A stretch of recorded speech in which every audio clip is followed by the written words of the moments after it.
Hello everyone, I welcome you all for the 6th unit. In this particular video, we are going to discuss about the governor.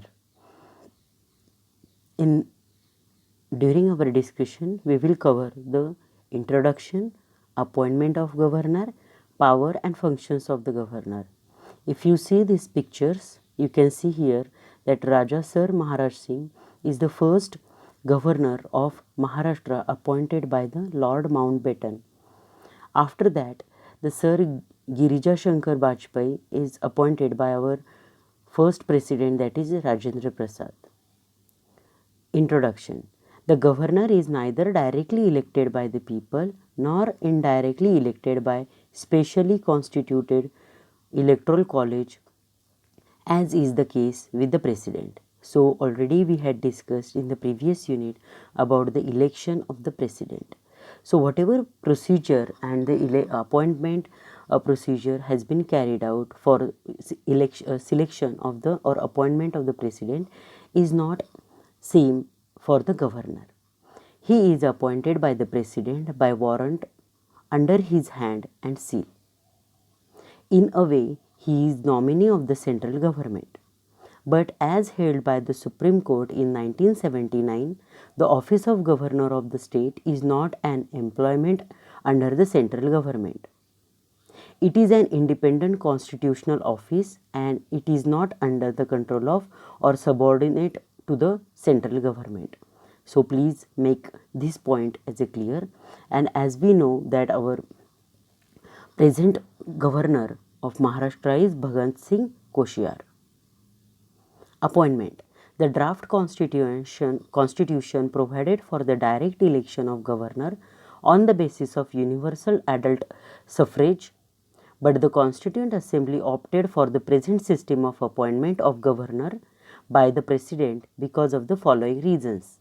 First, the direct election of the government is incompatible with the parliamentary system established in the state. The mode of direct election is more likely to create conflict between the governor and the chief minister. The governor being only the constitutional head, there is no point in making elaborate arrangement for his election and spending huge amount of money. The election of governor would be entirely on the personal issue. Hence, it is not in the national interest to involve a large number of voters in such an election. An elected governor would naturally belong to a party and would not be a natural person and an impartial head. The election of governor would create a separatist tendency and thus affect the political stability and the unity of country. So these are the certain reasons. That is why the governors are appointed by the president and not by the elections.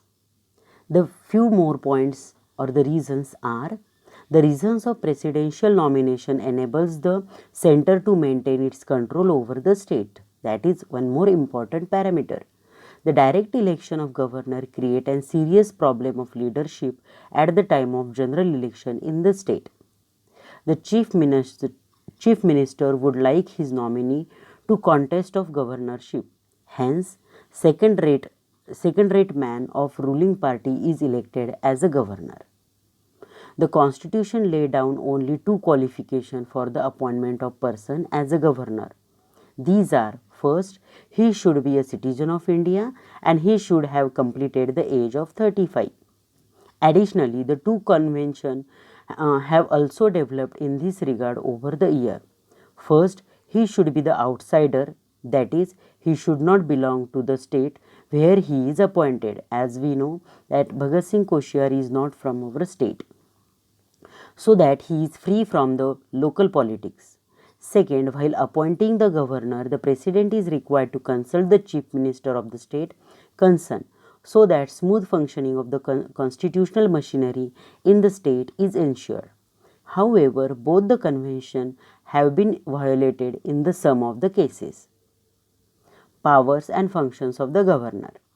The governor possesses executive, legislative, financial and judicial powers more or less analogous to the president, as already we have discussed about these different powers and functions of the president same are applicable and are entitled for the governor also. However, he has no diplomatic, military or emergency powers like the president. Please note this difference in the powers and functions of the governor. The powers and functions of the governor can be studied under the following heads. First, executive power. Second, legislative power. Third, financial power. And fourth is the judicial power. Executive powers. The executive powers and functions of governors are: all executive actions of the government of the state are normally taken in his name. He can make a rule specifying the manner in which order and other instrument made and executed in his name shall be authenticated. Then he can make rule for more convenient transaction of the business of the state government and for the allocation amongst the minister of the said business. He appoints the chief minister and other ministers. They also hold the office during his pleasure. There should be a tribal welfare minister in the state of Chhattisgarh, Jharkhand, Madhya Pradesh and Odisha appointed by him. The state of Bihar was excluded from his provision by 94th Amendment Act 2006. He appoints the Advocate General of Statement and determines his remuneration. The Advocate General holds the office during the pleasure of Governor. The remaining some powers are: he appoints the state election commissioner and determines his condition of service and tenure of the office. However, the state election commissioner can be removed by only in the like manner and on the like ground as a judge or the High Court. He appoints the chairman and member of the State Public Service Commission. However, they can be removed only by the president and not by the governor. He can seek any information relating to the administration of the affair of the state and proposal for legislation from the chief minister. He can require the chief minister to submit for the consideration of council of minister any matter on such a decision has been taken by the minister but which has not been considered by the council. He can recommend the imposition of constitutional emergency in the state to the president. During the period of president's rule in the state, the governor enjoys the extensive executive power as an agent of the president.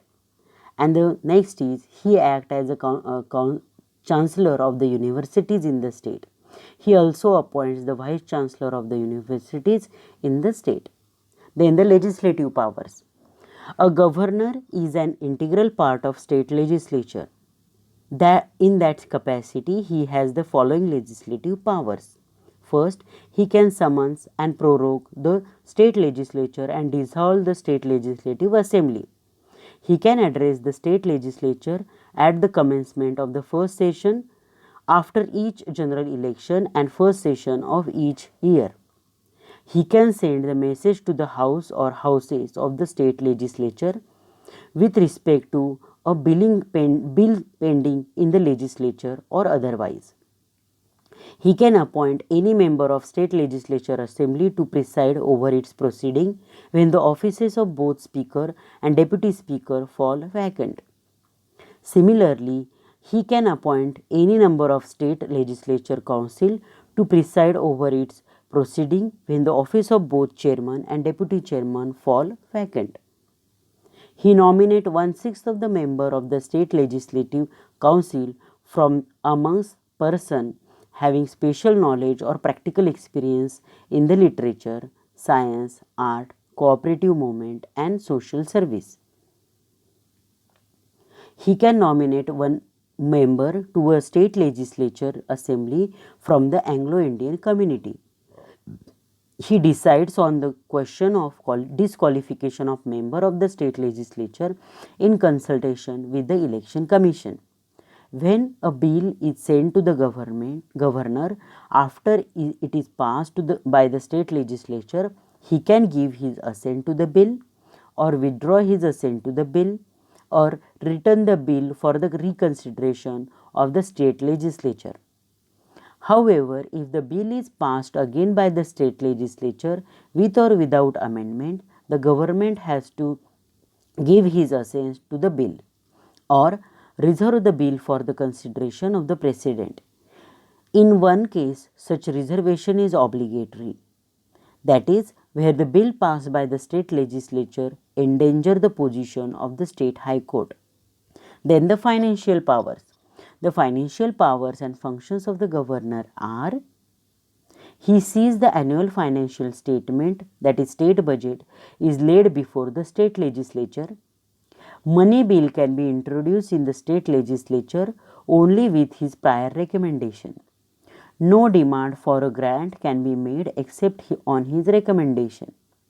He can make an advance out of the contingencies fund of the state to meet any unforeseen expenditure. Then he constitutes a finance commission after every 5 years to review the financial position of the panchayat and the municipalities. Then judicial powers. Judicial powers and functions of the governor are: he can grant the pardon, reprise, respite, and remission of the punishment or the suspend, remit, and commute the statement of any person convicted of any offense against any law relating to the matter to which the executive power of the state extends. He is consulted by the President while appointing the judges of the concerned High Court. He make appointment, posting, and promotion of district judges in consultation with the state High Court. He also appoints the person to a judicial service of the state in consultation with the state High Court and the State Public Service Commission. Now we will study in detail the three important powers of the governor, that is veto power, ordinance making power, and pardoning power, by comparing them with the President.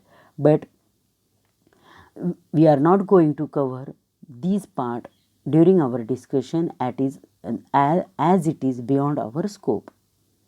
So in this particular discussion we studied the appointment of the governor,